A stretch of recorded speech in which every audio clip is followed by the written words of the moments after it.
Hello everyone, welcome back.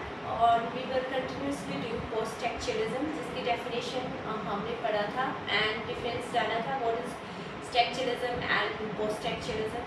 तो हम first post structuralist critic करते हैं, वो मिशेल फूको।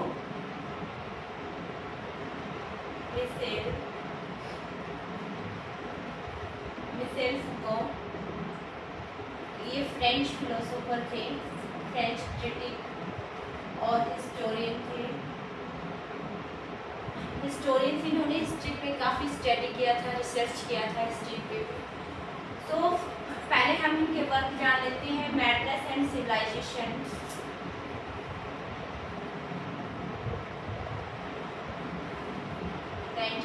में पब्लिश हुआ था। सेकंड है बर्थ ऑफ द क्रिटिक, जिसका सबटाइटल है an archaeology of medical perception, which was published in 1963. Third है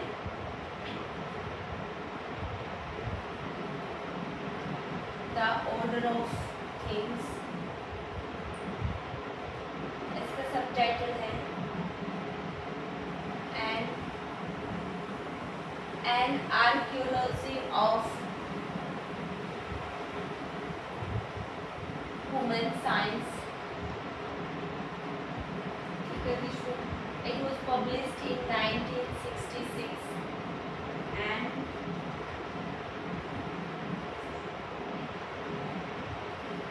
Discipline and Punish. Next book है Discipline and Punish, जिसका सबटाइटल है birth of the prison. It was published in 1975 and last है The History of Sexuality,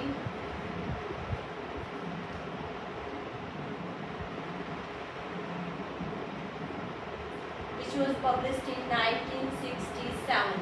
Okay, so these are all important work of Michel Foucault. ठीक है, जिसपे madness and civilisation है जो 1961 में publish हुई थी.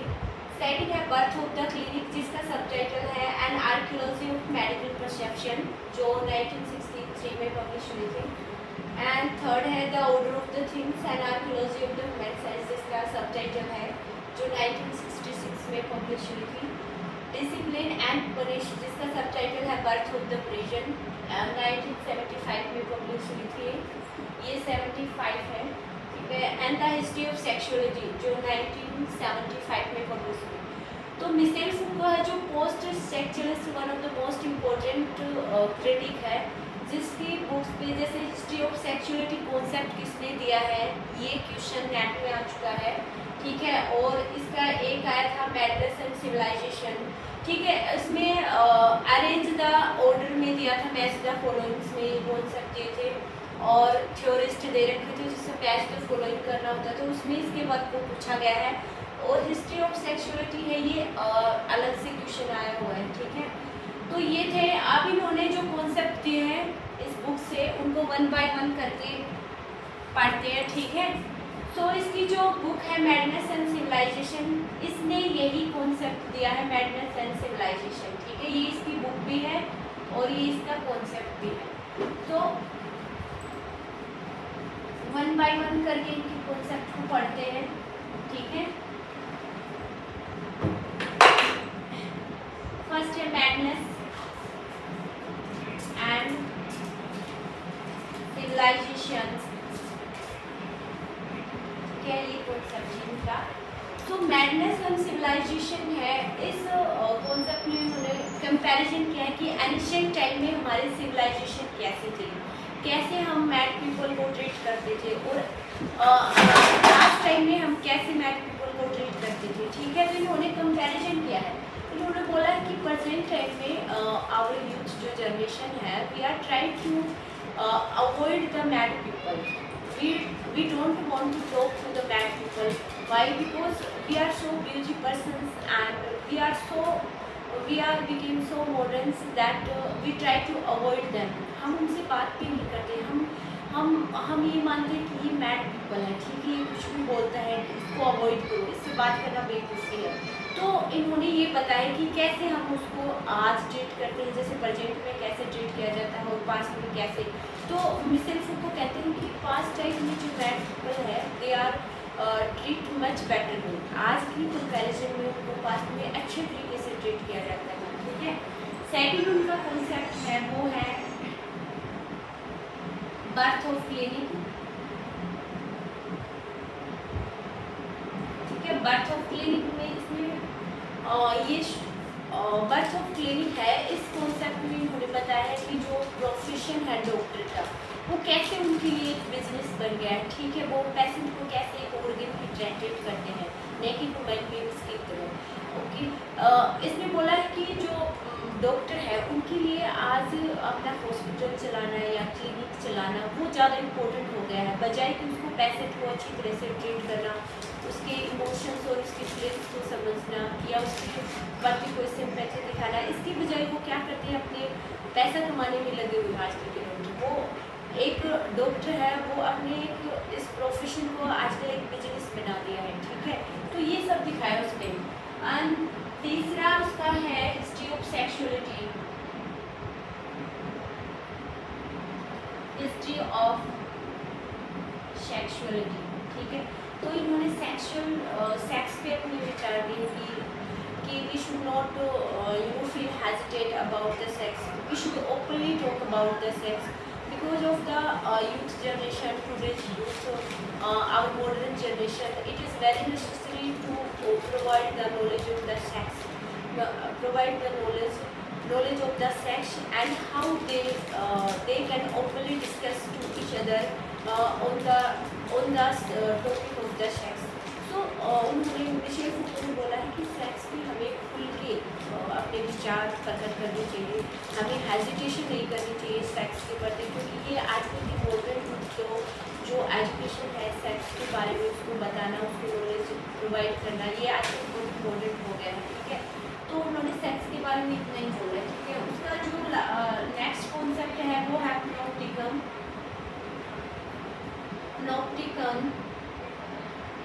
तो प्नोप्टिकम जो कॉन्सेप्ट है ये उसकी जो बुक थी discipline and Prince, discipline and punish जो बुक है उसकी इससे लिया गया है, ठीक है. प्नोप्टिकम क्या होता है, to avoid the natural behaviour, to avoid the normal या नेचुरल बिहेवियर.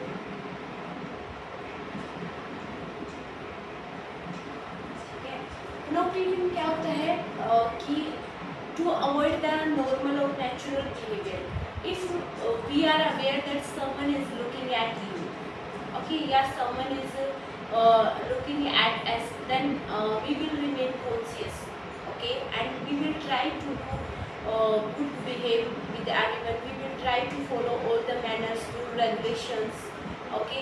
सो प्नोप्टिकम होता है कि हम अपनी नेचुरल बिहेवियर जो हम डेली लाइफ में करते हैं, जैसे हमारे घर पे करते हैं पेरेंट्स सिबलिंग्स के साथ, उसको अवॉइड करके हमें जब ये पता होता है कि कुछ लोग हम किसी की निगरानी में या हमें कोई देख रहा है, तो उस टाइम में हम अपने बिहेव को सुधारने की कोशिश करते हैं, हम उनके सामने अच्छा बनने की कोशिश करते हैं, ठीक है. रूल रेगुलेशन को फॉलो करेंगे, अच्छे से बिहेव करेंगे, दूसरों के साथ अच्छे से बातें करेंगे, ठीक है, मैनर्स को फॉलो करेंगे. तो ये सब होता है जब हम किसी भी स्टोर में जाते हैं, ठीक है, शॉपिंग मॉल में जाते हैं, होटल में जाते हैं, कहीं भी जाते हैं, तो वहाँ कैमराज लगे होते हैं, सीसीटीवी कैमराज. तो वो यही शो करते हैं कि हम सीसीटीवी कैमरा की निगरानी में हैं, ताकि हम कोई मिस्टेक ना करें या कोई गलत हरकत ना करें. तो that CCTV cameras make us to do behave in a proper way. अगर मुझे अभी इस टाइम जैसे मैं यहाँ खड़ी आपको टीचिंग करवा रही हूँ, ठीक है, तो मुझे पता है कि मैं सीसीटीवी कैमरा की जो कैमराज मेरे सामने लगा है मैं उसकी निगरानी में हूँ. तो I will behave like a discipline person, like a teacher, ठीक है. मैं किसी नॉर्मल बिहेव को छोड़ के एक डिसिप्लिन पर्सन की तरह बिहेव करूँगी. तो ये होता है प्नोप्टिकम. नेक्स्ट दिया है, इसने दिया है पावर और sexuality, power and knowledge, sorry power and knowledge, ठीक है। उसका नेक्स्ट कॉन्सेप्ट है पावर ऑफ नॉलेज।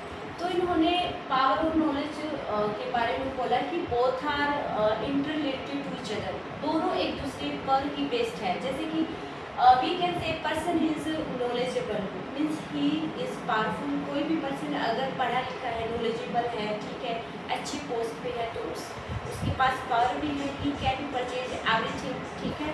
तो we can say person is knowledgeable means he is holding power, ठीक है। तो both are interrelated to each other. अगर person powerful है तो उसके पास नॉलेज भी होगी, ठीक है। अगर पर्सन के पास नॉलेज है तो उसके पास पावर भी होगी, तो दोनों एक दूसरे से इंटर रिलेटेड है। उसके बाद इसमें कॉन्सेप्ट दिया था डिस्कोर्स, डिस्कोर्स, ठीक है। डिस्कोर्स का मतलब होता है डिस्कशन, डिस्कशन करना, ठीक है। तो मिशेल फूको बोलते हैं कि today's life discussion becomes more important for us to know what is right and what is wrong, ठीक है। डिस्कशन से ही हम क्या गलत होता है, क्या सही है, क्या सोसाइटी में चल रहा है, उसकी आइडियोलॉजीज क्या है, ठीक है, क्या सेट ऑफ बिलीफ है सोसाइटी में, उनको सिर्फ डिस्कशन के थ्रू ही जान सकते हैं।